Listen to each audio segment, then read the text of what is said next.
제 34장. 여호와께서 모세에게 이르시되 너는 돌판 둘을 처음 것과 같이 다듬어 만들라. 네가 깨뜨린 처음 판에 있던 말을 내가 그 판에 쓰리니 아침까지 준비하고 아침에 시내산에 올라와 산 꼭대기에서 내게 보이되 아무도 너와 함께 오르지 말며 온 산에 아무도 나타나지 못하게 하고 양과 소도 산 앞에서 먹지 못하게 하라. 모세가 돌판 둘을 처음 것과 같이 깎아 만들고 아침에 일찍이 일어나 그 두 돌판을 손에 들고 여호와의 명령대로 시내산에 올라가니 여호와께서 구름 가운데에 강림하사 그와 함께 거기 서서 여호와의 이름을 선포하실세 여호와께서 그의 앞으로 지나시며 선포하시되 여호와라 여호와라 자비롭고 은혜롭고 노하기를 더디하고 인자와 진실이 많은 하나님이라. 인자를 천대까지 베풀며 악과 과실과 죄를 용서하리라. 그러나 벌을 면제하지는 아니하고 아버지의 악행을 자손 3, 4대까지 보응하리라. 모세가 급히 땅에 엎드려 경배하며 이르되 주여, 내가 주께 은총을 입었거든 원하건대 주는 우리와 동행하옵소서. 이는 목이 뻣뻣한 백성이니이다. 우리의 악과 죄를 사하시고 우리를 주의 기업으로 삼으소서. 보라, 내가 언약을 세우나니 곧 내가 아직 온 땅 아무 국민에게도 행하지 아니한 이적을 너희 전체 백성 앞에 행할 것이라. 내가 머무는 나라 백성이 다 여호와의 행하심을 보리니 내가 너를 위하여 행할 일이 두려운 것임이니라. 너는 내가 오늘 네게 명령하는 것을 삼가 지키라. 보라, 내가 네 앞에서 아모리 사람과 가나안 사람과 헷 사람과 브릿 사람과 히 사람과 여부 사람을 쫓아내리니 너는 스스로 삼가 네가 들어가는 땅의 주민과 언약을 세우지 말라. 그것이 너희에게 올무가 될까 하노라. 너희는 도리어 그들의 제단들을 헐고 그들의 주상을 깨뜨리고 그들의 아세라상을 찍을지어다. 너는 다른 신에게 절하지 말라. 여호와는 질투라 이름하는 질투의 하나님이니라.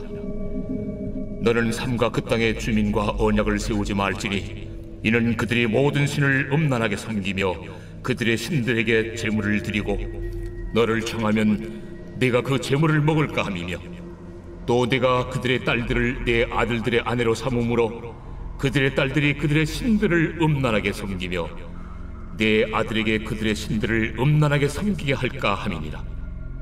너는 신상들을 부어 만들지 말지니라.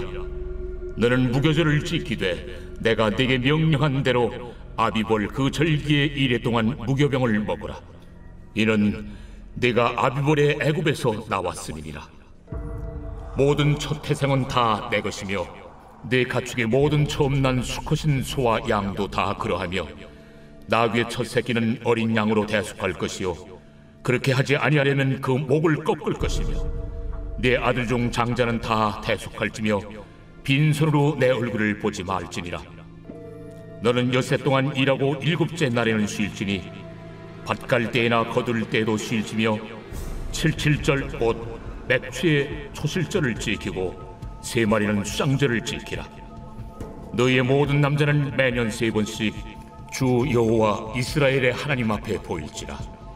내가 이방 나라들을 네 앞에서 쫓아내고 네 지경을 넓히리니 네가 매년 3번씩 여호와 네 하나님을 비우려고 올 때에 아무도 네 땅을 탐내지 못하리라. 너는 내 제물의 피를 유교병과 함께 드리지 말며 유월절 제물을 아침까지 두지 말지며 내 토지 소산에 처음 익은 것을 가져다가 내 하나님 여호와의 전에 드릴지며 너는 염소 새끼를 그 어미의 젖으로 삼지 말지니라. 여호와께서 모세에게 이르시되 너는 이 말들을 기록하라. 내가 이 말들의 뜻대로 너와 이스라엘과 언약을 세웠음이니라. 모세가 여호와와 함께 40일 40야를 거기 있으면서 떡도 먹지 아니하였고 물도 마시지 아니하였으며 여호와께서는 언약의 말씀 곧 십계명을 그 판들에 기록하셨더라. 모세가 그 증거의 두 판을 모세의 손에 들고 시내산에서 내려오니 그 산에서 내려올 때에 모세는 자기가 여호와와 말하였으므로 말미암아 얼굴 피부에 광채가 나나 깨닫지 못하였더라. 아론과 온 이스라엘 자손이 모세를 볼 때에 모세의 얼굴 피부에 광채가 남을 보고 그에게 가까이 하기를 두려워하더니 모세가 그들을 부르매 아론과 회중의 모든 어른이 모세에게로 오고 모세가 그들과 말하니 그 후에야 온 이스라엘 자손이 가까이 오는지라. 모세가 여호와께서 시내산에서 자기에게 이르신 말씀을 다 그들에게 명령하고 모세가 그들에게 말하기를 마치고 수건으로 자기 얼굴을 가렸더라. 그러나 모세가 여호와 앞에 들어가서 함께 말할 때에는 나오기까지 수건을 벗고 있다가 나와서는 그 명령하신 일을 이스라엘 자손에게 전하며 이스라엘 자손이 모세의 얼굴의 광채를 보므로 모세가 여호와께 말하러 들어가기까지 다시 수건으로 자기 얼굴을 가렸더라. 할렐루야. 오늘은 출애굽기 34장입니다. 금송아지 사건이 마무리된 후에 모세는 네 번째로 시내산을 이제 등정합니다. 이때 모세는 두 개의 돌판을 들고 올라갔습니다. 첫 번째 주신 돌판은 하나님이 친히 만드신 것이었는데 그런데 그것은 금송아지 사건 때 산산이 부서졌지요. 모세가 시내산에 오르자 하나님이 구름 가운데 강림하십니다. 그리고는 자신의 영광스러운 이름을 선포하십니다. 여호와께서 그의 앞으로 지나시며 선포하시되 여호와라 여호와라 자비롭고 은혜롭고 노하기를 더디하고 인자와 진실이 많은 하나님이라. 인자를 천대까지 베풀며 악과 과실과 죄를 용서하리라. 그러나 벌을 면제하지는 아니하고 아버지의 악행을 자손 3, 4대까지 보응하리라. 아멘. 하나님은 출애굽기 33장에 약속하신 대로 모세에게 자신의 영광을 드러내신 것입니다. 아마 모세는 지금 하나님이 지정하신 반석 틈에 서서 하나님이 지나가실 때까지 가려지고 있었을 것입니다. 모세는 하나님의 영광스러운 이름이 선포되는 자리에서 급히 땅에 엎드렸습니다. 여러분, 하나님이 하나님 되시는 자리에서 우리가 엎드리는 것, 이것이 예배의 정의예요. 여기서 잠깐 하나님이 자신을 드러내신 내용을 살펴봅시다. 6절에서 7절에 보면 하나님은 두 가지 성품으로 말씀을 하세요. 하나는 자비와 은혜, 용서와 인자하심. 그리고 또 하나는 공의와 심판을 언급하고 계십니다. 그런데 자세히 보면 이 두 가지 속성은 서로가 반대되는 것들이에요. 용서와 자비와 은혜, 또 공의와 심판. 여러분, 오늘 본문에 담겨있는 말씀처럼 하나님은 완전한 용서, 끝이 없는 은혜를 베푸십니다. 그러나 동시에 완전한 공의, 정확한 심판을 행하십니다. 이 양쪽이 적당한 수준으로 어울려 있는 것이 아니고요. 온전하게 은혜와 자비, 온전하게 공의와 심판이에요.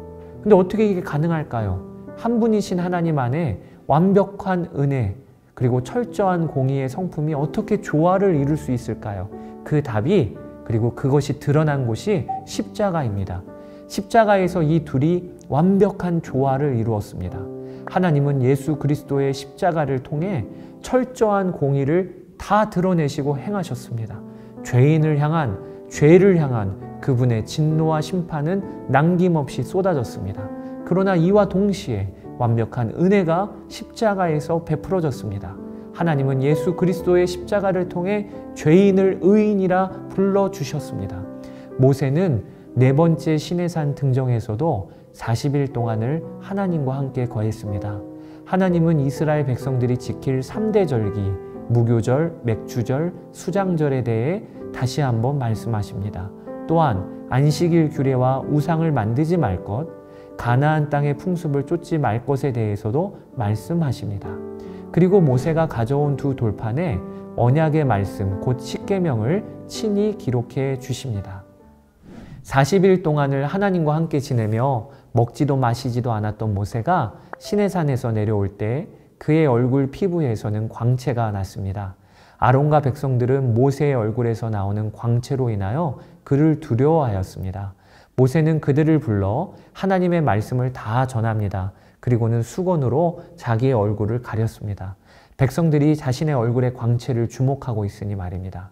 여러분, 모세의 얼굴에서 나오는 광채는요, 빛 대신 하나님을 반사하는 거울과 같은 역할만 할 뿐이었습니다. 그의 얼굴의 광채는 거울과 같은 역할인 거죠. 곧 사라져갈 잔영일 뿐이고 진짜 영광은 하나님 그분에게 있었습니다. 그런데 고린도 후서에 바울은 이 일을 이야기하며 다음과 같이 성도들에게 도전하십니다. 고린도 후서 3장 13절에 모세는 자기 얼굴에서 광채가 사라지는 것을 이스라엘 사람들이 보지 못하도록 수건으로 그의 얼굴을 가렸으나 우리는 그렇지 않습니다. 사실 이스라엘 사람들의 마음은 둔했습니다. 그들은 오늘날까지도 옛 계약의 말씀을 읽을 때 그 수건이 벗겨지지 않고 그대로 있는데 그 수건은 그리스도 안에서 없어질 것입니다. 오늘날까지 그들이 모세의 율법을 읽을 때 수건이 그들의 마음을 덮고 있습니다. 그러나 언제든지 주님께로 돌아가면 그 수건이 벗겨질 것입니다. 여러분, 그러나 언제든지 주님께로 돌아가면 그 수건이 벗겨질 것입니다. 모세의 얼굴에서 나오는 광채는 잔영일 뿐이에요. 거울의 역할만 할 뿐이에요. 그러나 진짜 광채이신, 광채 자체이신 분이 계십니다. 바로 예수 그리스도라고 고린도 후서에 바울이 선포한 것이지요. 여러분, 우리가 오늘 이 말씀을 붙잡읍시다. 바울은 수건으로 가릴 수밖에 없는 곧 사라져버릴 영광을 주목하지 말고 영광 자체이신, 광채 자체이신 예수 그리스도 그분을 주목하라고 도전하십니다. 주 예수님 그분께 돌아가서 그분을 붙잡고 살면 곧 사라져버릴 영광을 담느라고 수고했던 모든 헛된 노력은 벗겨진다고 도전하십니다. 그렇습니다. 건강한 몸으로, 넉넉한 재정으로, 뛰어난 지식과 학력으로 가둬두려고 했던 헛된 영광, 언젠가는 사라져버릴 그 헛된 영광을 구하느라 급급해하는 삶을 이제는 벗어버립시다. 그것은 오직 주님께로 돌아가야 진짜 영광을 붙잡게 되는 것입니다. 진짜 영광을 붙잡아야 헛된 영광은 벗어버릴 수 있습니다. 또 순간의 위안과 평안을 주는 종교 활동, 하나님 그분이 아닌 그분이 주는 선물과 같은 것들에만 만족하는 신앙생활도 벗어버립시다. 우리는 그분의 영광을 반사하는 모세의 얼굴 정도에서 만족할 수 없습니다. 우리는 영광 자체이신 하나님, 예수 그리스도 그분으로 만족할 수밖에 없는 자들인 것입니다. 예수 그리스도께 나아가시는 여러분 되시기를 주의 이름으로 축복합니다. 감사합니다.